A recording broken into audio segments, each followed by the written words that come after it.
How to change all Facebook posts to only friends. So if you want to change your privacy on your Facebook, then simply open up your Facebook application, and then you can open up your account. So I'll be having the page.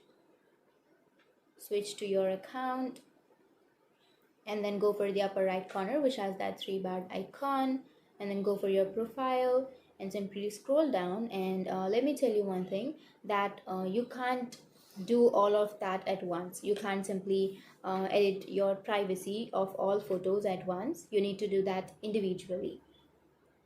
So choose a photo and then go for the upper right corner which has that three dots icon, and then go for edit privacy, and here you have to choose only me, and then go back and again choose another photo and then go for edit privacy and then only me.